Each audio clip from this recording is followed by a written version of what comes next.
আল্লাহ সুবহানাহু ওয়া তাআলা একটি জুমা নামাজ আদায়ের পরে আরেকটি জুমা নামাজ পড়ার তৌফিক তিনি দান করলেন। সে মহান মুনিবের দরবারে শুকরিয়া আদায় করে বলেছি আলহামদুলিল্লাহ। আমরা শুকরিয়া আদায় করি যে আল্লাহ সুবহানাহু ওয়া তাআলা সকল প্রকার অসুস্থতা থেকে রোগ শোক বিমারি থেকে আল্লাহ সুবহানাহু ওয়া তাআলা আপনাকে আমাকে আমাদের সবাইকে সুস্থ রেখে সুস্থতার নিয়ামত দিয়ে ধন করে গেছে। এজন্য বলি আলহামদুলিল্লাহ। কারণ আল্লাহ পক্ষ থেকে বান্দার জন্য সবচেয়ে বড় নিয়ামত হলো সুস্থতা। মানুষ ততক্ষণ পর্যন্ত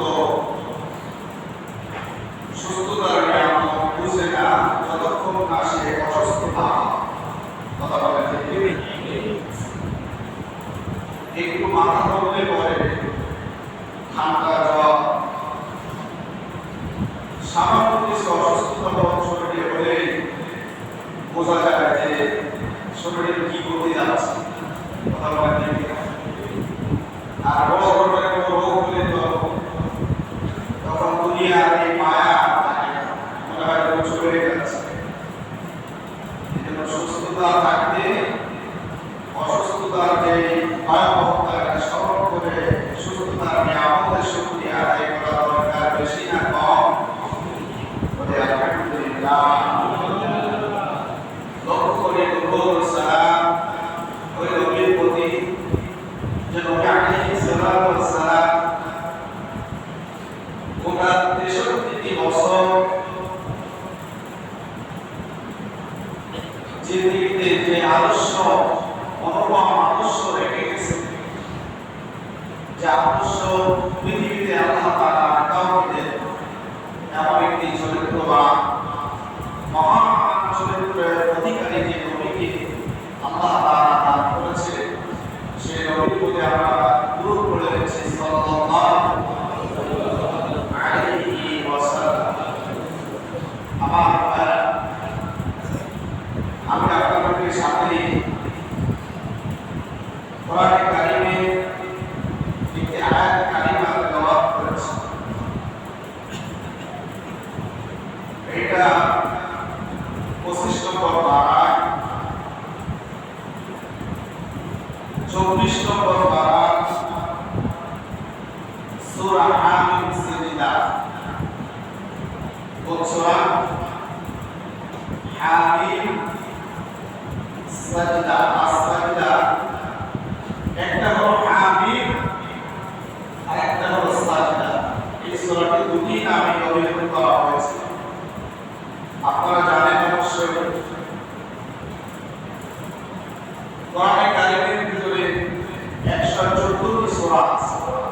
কয়টি সূরা? একটা আওয়াজ দিয়ে বলি কয়টি সূরা? 114। ধারাবাহিক সূরা সিরিয়াল থেকে এই সিরিয়াল সূরাটির সিরিয়াল সংখ্যা হলো 41। কত নম্বর সূরা? 41 নম্বর সূরা 24 নম্বর পারায় সূরা হামিম সিজদা 26 নম্বর আয়াতে কারিমা আমি আপনাদেরকে সামনে তেলাওয়াত করেছি। এই সূরার প্রথমে নামের ব্যাপারে হামিম আসজদা আয়াতের ভিতরে এই সূরা একটি সিজদা আয়াত আছে। এই সিজদা অনুযায়ী সিজদা থাকার কারণে সূরাটির নামকরণ করা হয়েছে সূরা হামিম আসজদা। এই সূরার শানিয়াতুল হলো আশ্চর্য বিষয় হলো নবী করিম সাল্লাল্লাহু আলাইহি সাল্লামের গোটা 63 বছরে আপনারা জানেন 40 বছর বয়সে নবী আলাইহিস সালাতু ওয়াস সালাম নবুয়ত পেয়েছেন। কত বছর বয়সে? 40 বছর পরে নবুয়ত পাওয়ার পরে নবী আলাইহিস সালাতু ওয়াস সালাম মক্কার জিন্দেগি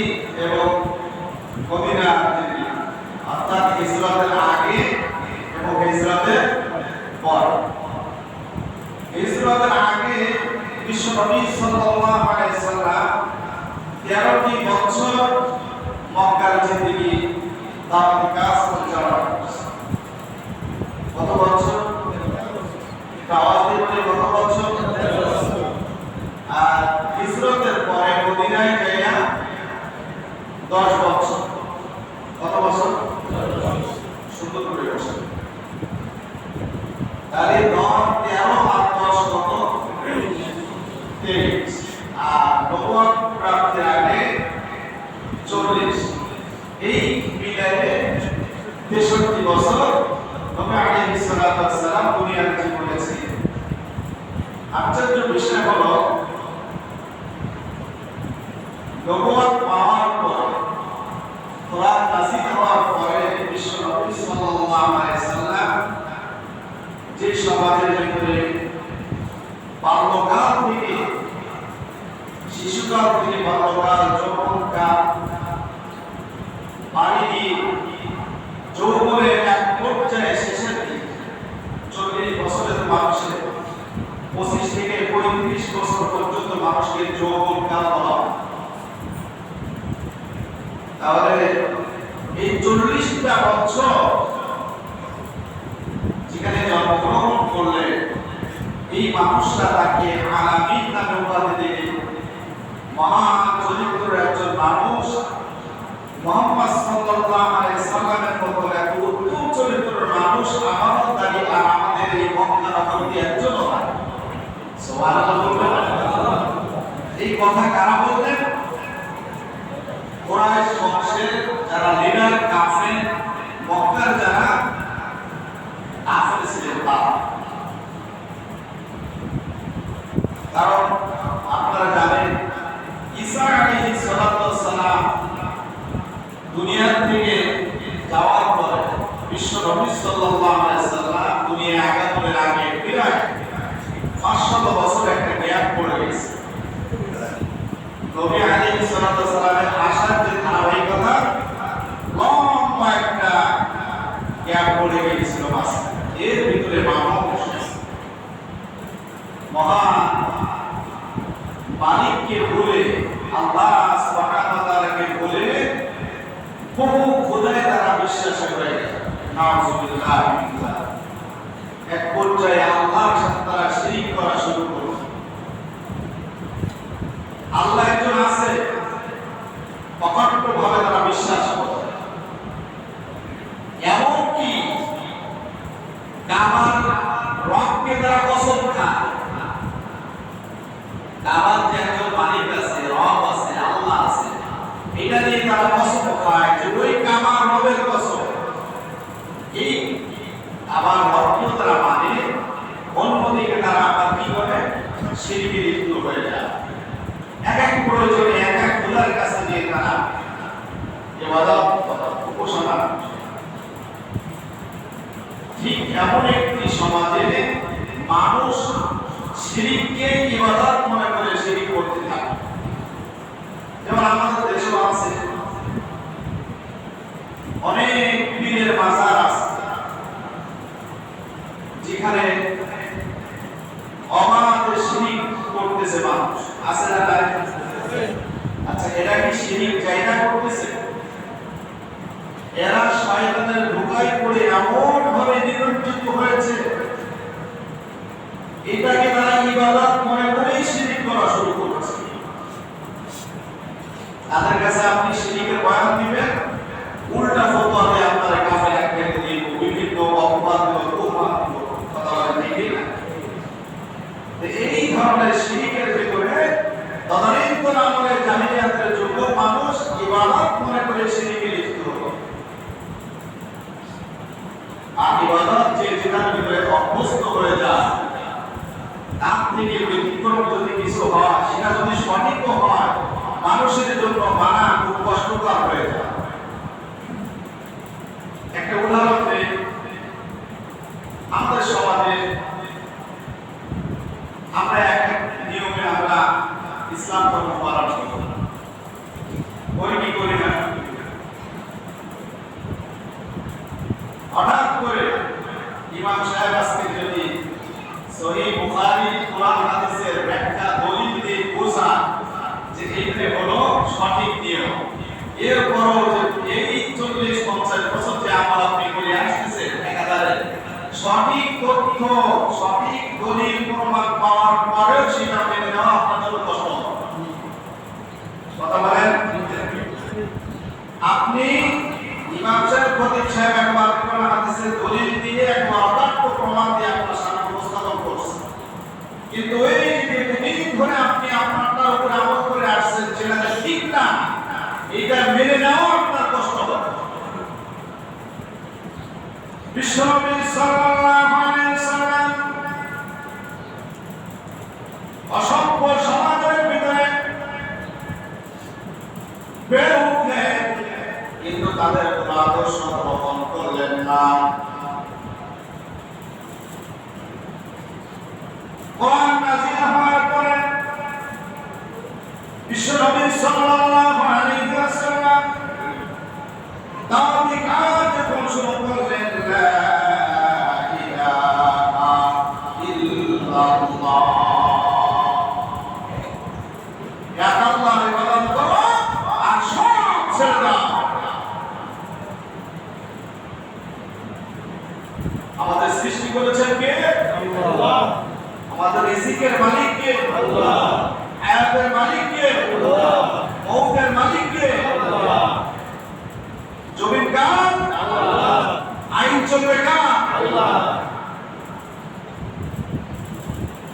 এইভাবে নবী আলাইহিস সালাতু ওয়াস সালাম যখন উপস্থাপন করা শুরু করলেন একের পর এক, তখন মক্কার কুরাইশ লিডাররা তারা জানে যে আল্লাহ একজন আছে, কিন্তু তারা আমাদের বিভিন্ন দেবদেবীর পূজা করে, মানুষকে যা বলে মানুষ তাই শোনে, মানুষকে জ্ঞান থেকে দূরে রেখেছে, মানুষকে মূর্খ বানিয়ে রেখেছে। এখন লিডাররা যা বলে মানুষ তাই শোনে, কিন্তু বিশ্বনবী সাল্লাল্লাহু আলাইহি ওয়াসাল্লাম সমাজ পরিবর্তনের জন্য যে এটা তো মানুষের তৈরি দিয়ে, মানুষের রচনা একটা সংবিধান দিয়ে মানুষের কল্যাণ কোনোদিন হতে পারে না, কল্যাণ হবে একমাত্র আল্লাহ দেওয়া আল কোরআন। এই বিধান, এই সংবিধানের বাইরে তো শান্তি থাকতে পারে না। নবী আলাইহিস সালাতু ওয়াস সালাম এই কোরআনের ঐশী বাণী যখন তেলাওয়াত করলেন, বললেন, তখন মানুষ যেই শুনে, যার কানের কোন গহরে যারা পৌঁছে যায় সে মুক্ত হয়ে যায়, বলে সুবহানাল্লাহ। একের পর এক বিশ্বনবী সাল্লাল্লাহু আলাইহি সাল্লামের মহব্বতে মানুষ ঈমান গ্রহণ করছে, ঈমান আনয়ন করছে। কিন্তু কাফেররা কি বসে থাকবে?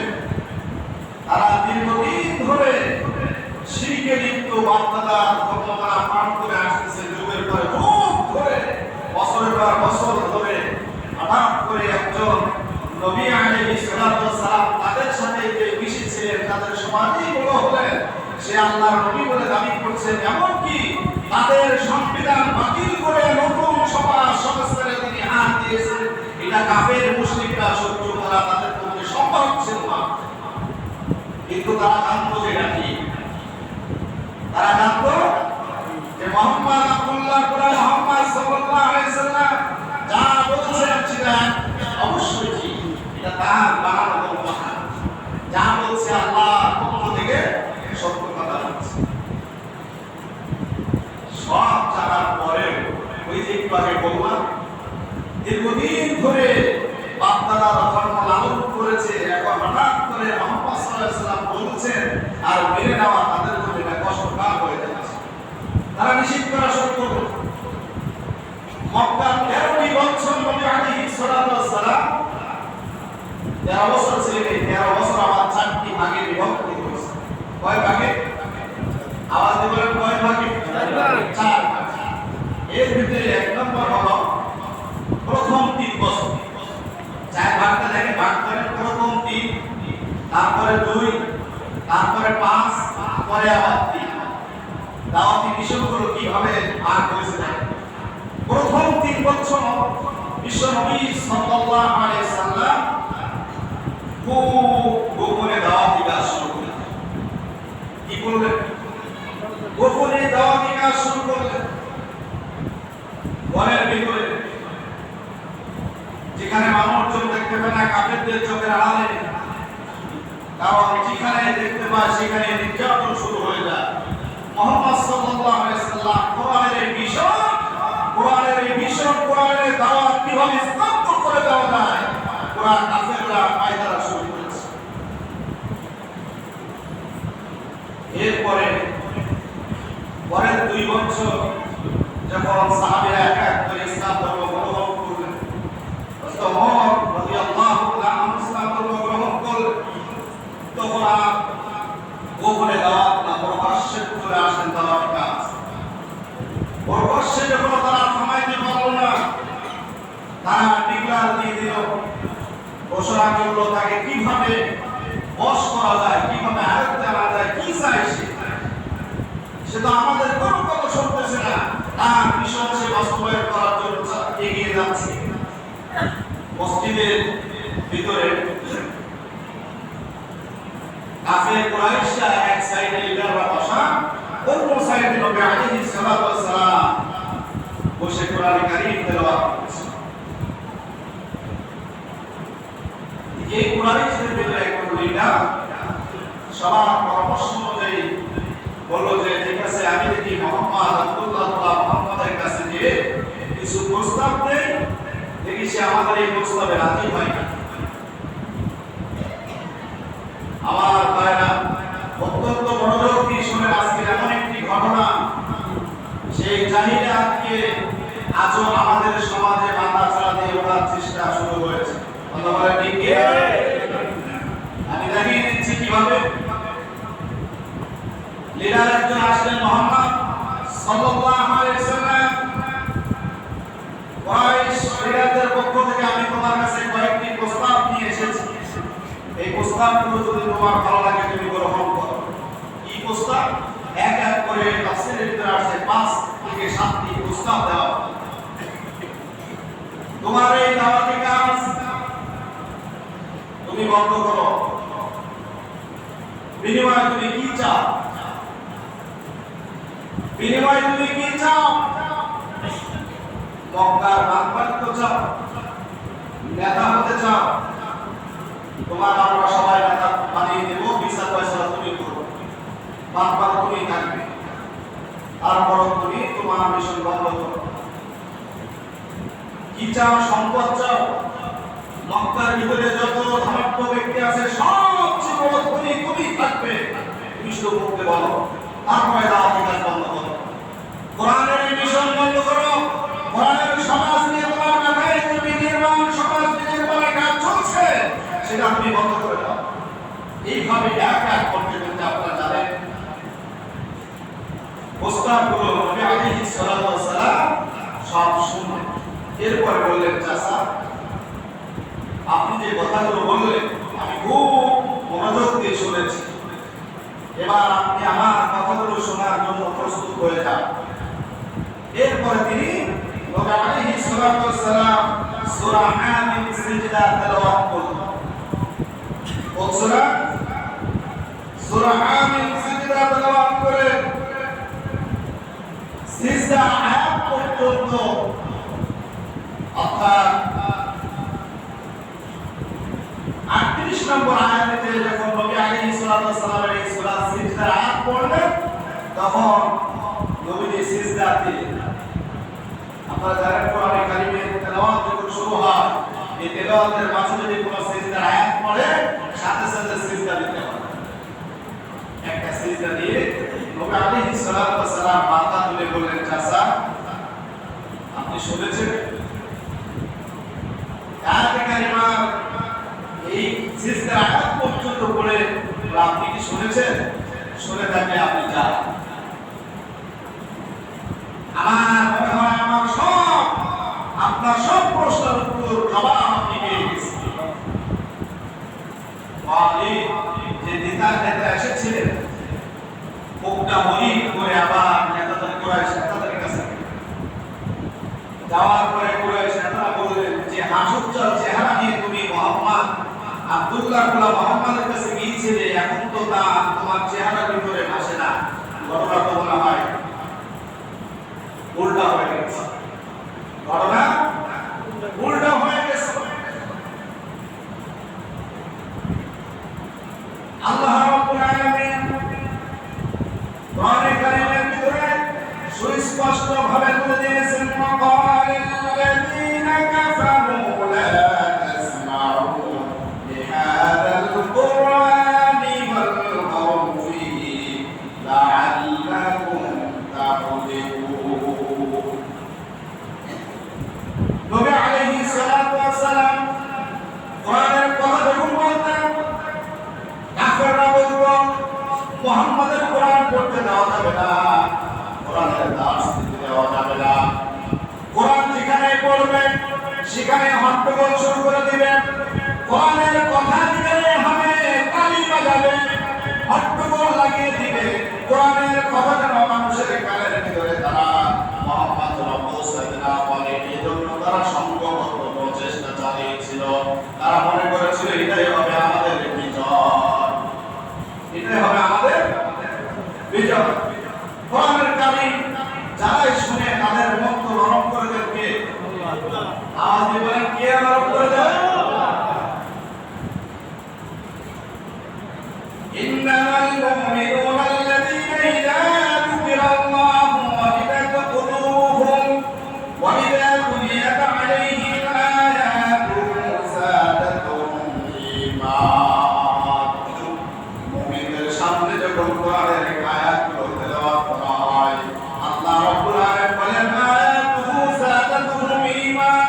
মুমিনরা যখন কোরআনের কথাগুলো শোনে তখন তাদের ঈমানগুলো সরকার মেরে বৃদ্ধি হয়ে যায়, ঈমান বেড়ে যায়। আল্লাহর কোরআনের কারীম যখন শোনেন, কাফেররা এটা সহ্য করতে পারে না। আমার ভাইরা, জাহিলিয়াতের যুগে নাই তারা বোঝে না, কিন্তু আজকের মুসলমান নামের দেশে 90% মুসলমান নামের দেশে মুসলমান পরিচয় দেয়। বাবার নামের আগেও মুসলমান, তার নামের আগেও মুসলমান, নিজের নামেও মুসলমান, কিন্তু কোরআনের কারীমের অনুষ্ঠানে বাধা দেয় কিনা? আছে না নাই? আজ আমরা দেখতে পাচ্ছি 14.5 বছর আগে, 1400 বছর আগে কাফের মুশরিকরা কোরআনের দর্শে যেভাবে তারা বাধা প্রদান করত, নোয়াখালীর মাটিতে কোরআনের দর্শে সেই বাধা শুরু হয়েছে। সেই একইভাবে কাফেরদের বেদাত্তা যারা আছে তারা এখনো কোরআনের ক্লাসের ভিতরে তারাই বাধা প্রদান শুরু করেছে। আজকে নতুন কথা না, কোরআনের হক কথা যেখানে শুরু হবে সেখানে বাধা হবে। বাধা হবে ঠিক কিনা? তাই বলে কি কোরআন থেমে যাবে? কোরআন কি তারা নিভিয়ে দিতে পারবে? আমার ভাইরা, কাফেররা এত চেষ্টা করে এই কোরআনের আলো নিভাতে পারে না, আজও পারবে না। কেমন পর্যন্ত হক বাতিলের দ্বন্দ্ব থাকবে, এই কথা বলে ঠিক কিনা? আমরা কোন পথে থাকবো? হকের পথে না বাতিলের পক্ষে? আমরা জীবনে হকের পক্ষে না বাতিলের পক্ষে? আল্লাহ কবুল করুন না। আমি আমার ভাইরা, আপনারা এভাবে চেষ্টা করেছিল। শুধু তাই না, একের পর এক এইভাবে কর্মীদেরকে তারা নিয়ে নিয়েছিল। যেখানে কোরআনের তাফসীর মাহফিল হবে, কোরআনের দার্সের ক্লাস হবে, কোরআনের কথা হবে, সেখানে তোমরা হট্টগোল লাগিয়ে দিবে, সেখানে গন্ডগোল করবে, মারামারি করবে, উৎপাত শুরু করে দিবে।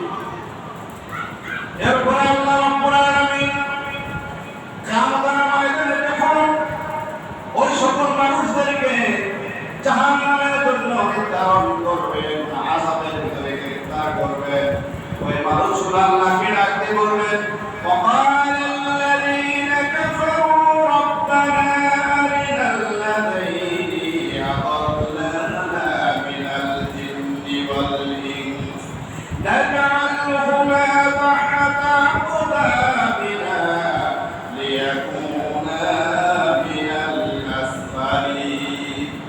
তারা এই ধরনের অপকর্ম করে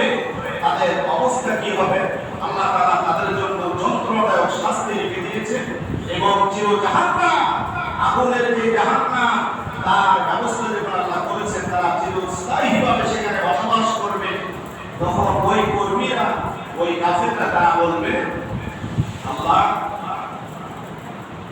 আমাদের কি দোষ, আমরা তো কর্মী ছিলাম, সামান্য একটা চার বিনিময়ে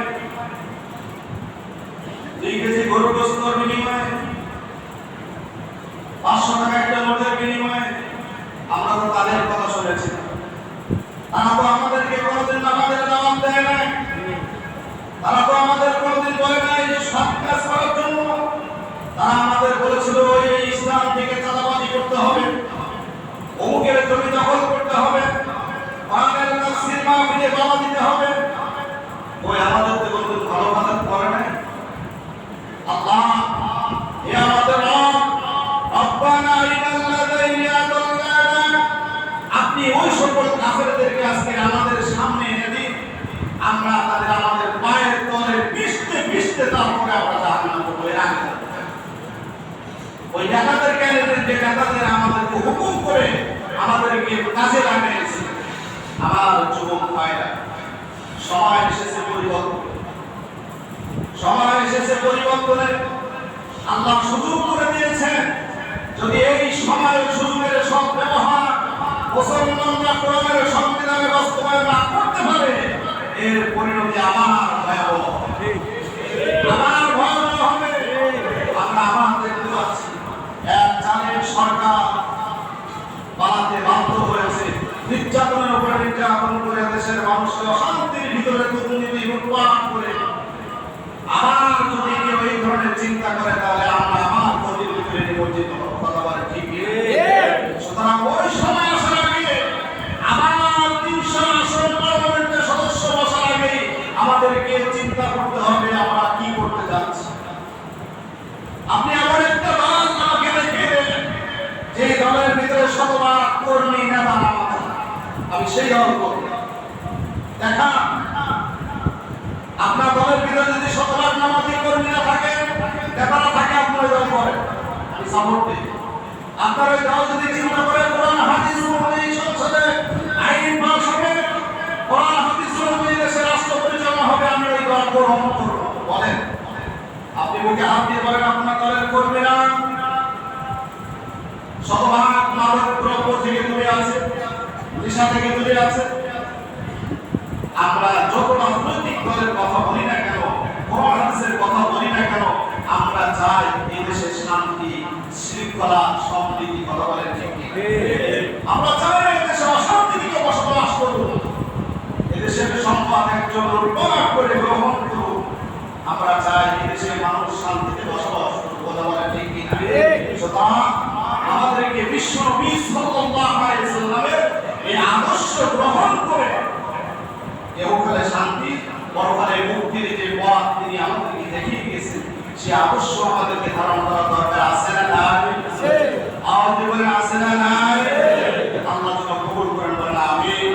আমার ভাইরা, আমি প্রায় জুমায় বলে থাকি, আমার ব্যক্তি জীবন, আমার পারিবারিক জীবন, আমার সমাজ জীবন সুন্দর করে কবরে কিন্তু আমার সাথে কেউ যাবে যাবে আপনার আমার কবরে কেউ যাবে, আপনার আমার কবরে আপনাকে আমাকে যাবে। সুতরাং আমার দেওয়া যাও, আমার মা, আমার সময় আমি কেন আল্লাহর বিরুদ্ধে কাজে লাগাবো, রাসূলের বিরুদ্ধে কেন কাজে লাগাবো? কার কথা আমি শুনবো? আমি ওই কথা ততক্ষণ পর্যন্ত শুনবো যতক্ষণ পর্যন্ত আমার কথা যদি আমার কোরআনের পক্ষে থাকে, আমার রাসূলের পক্ষে থাকে, ততক্ষণ পর্যন্ত শুনতে রাজি আছি। কিন্তু কোরআনের বিপক্ষে, রাসূলের বিপক্ষে যদি আমার বাবার কথা হয়, তাহলে আমি শুনতে রাজি নাই। কথা বলেন ঠিক কি না? করতে হবে আমাকে, কেউ আমরা থাকবো না। সুতরাং আল্লাহ ভয় করে মানুষের আসামির কাজ করার জন্য আমাকে আসামি না হতে পারে। আল্লাহ তাআলা আমাদেরকে প্রতিনিধি হিসেবে দুনিয়াতে পাঠাইছেন। ইন্নী জাইলুন ফিল আরদি খলিফা, আল্লাহর প্রতিনিধি হিসেবে পাঠিয়েছেন। সুতরাং সেই মালিককে ভুলে আপনি ভুলে আল্লাহকে ভুলে যদি নিজের মন মতন চলতে চায় তাহলে আমাদের অভিভাবক হয়ে যাবে শয়তান। অভিভাবক কি হবে? শয়তান দ্বারা যদি আমরা পরিচালিত হই তাহলে আমরা জান্নাতি হব না, আমরা জাহান্নামে পড়ে যাব, যেটা আমরা কেউ কামনা করি না, কেউ কামনা করি না। সুতরাং আল্লাহ যেন আমাদেরকে শয়তান থেকে দূরে রেখে শয়তানের কর্মকাণ্ড থেকে হেফাজত করে আল্লাহ যেন ঈমানি ভাবে আমলি ভাবে জিন্দেগি করার তৌফিক দান করেন, বলেন আমিন। আমার ভাইরা, কত কথা শুনি, তাফসীর শুনি, কত কথা শুনি, আপনি মোবাইল শুনেন, শোনার শেষ নেই। যখনই শুনি তখন মনটা নরম হয়ে যায়, সিদ্ধান্ত নিতে চাচ্ছে না জীবনে যা করেছিল ভুলই করলাম, আজকে থেকে ঠিক হয়ে যাবে, আর নামাজ ছেড়ে দেব না, আর অপকর্ম করব না, শয়তানি কাজ বাদ দিব। এই মনের ভিতরে উদ্রেক হয়, দুর্বল ঈমানের কারণে মসজিদ থেকে যে আবার বের হয়, আবার যে আবার সুতরাং ঈমানকে মজবুত করে আমাদের ইস্তেকামত, ইন্নাল্লাযীনা ক্বালু রাব্বুনাল্লাহ সুম্মা ইসতাকামু, আমি যেমন আল্লাহকে মেনে নিয়েছি আমার রব আল্লাহ, সুম্মা ইসতাকামু, এবং এই কথার উপরে আমি দৃঢ় থাকব। মনের ভিতরে যে উদ্রেক হচ্ছে আমি আজ থেকে ভালো হয়ে যাব, সুম্মা ইসতাকামু, আমি ভালো হয়ে যাব, প্রতি এই কথার প্রতি দৃঢ় থাকব, যেন শয়তান আমার থেকে দূরে সরাতে না পারে। কথা বলে ঠিক কি? এটাই হলো ঈমান, এটাই হলো ঈমান। আমার ভাইরা, হারামটা খুব সহজে আছে, শয়তান আপনাকে সাহায্য করবে, আর সবভাবে জীবনযাপন করতে হলে একটু কষ্ট হবে, একটু গান মন্দ শুনতে হবে, একটু কটু কথা শুনতে হবে। এটা হলো নবীদের সুন্নাহ। কাদের সুন্নাহ? নবীদের সুন্নাহ। আপনি আমল করবেন, হক কথা বলবেন, হক করে থাকবেন, আর কোন দুঃখ গঞ্জনা, কোন কষ্ট আপনার শরীরে লাগবে না, তাহলে সেই হক আপনার হচ্ছে না। কথা বলে ঠিক না? আপনি দাওয়াতি কাজ করবেন, নবী আলাইহিস সালাতু ওয়াস সালাম তো আর কেউ আসবেন না, আপনার উপরে আমার উপরেই দাওয়াতি মিশনের কাজ রেখে দিয়েছেন। সুতরাং নবীওয়ালা কাজ যদি আপনি করতে চান তাহলে আপনার উপরে ওই নবী আলাইহিস সালাতু ওয়াস সালামের উপরে যে নির্যাতন, যে কষ্ট, যে গালমন্দ সহ্য করেছিলেন, আমাদেরকেও সেই গালমন্দ কষ্ট সহ্য করা, সবরের জামিন করা আল্লাহ তৌফিক দান করেন, বলেন আমিন। আমার ভাইরা, সুতরাং আমাদের জিন্দেগি পরিবর্তন করে আমাদের জিন্দেগি যেন করতে পারে আল্লাহ যেন সেই তৌফিক দান করেন, বলেন আমিন। আমার তৌফিক ইল্লা বিল্লাহ। আসসালামু আলাইকুম ওয়া রাহমাতুল্লাহ। মোহতারাম হাজিরিন।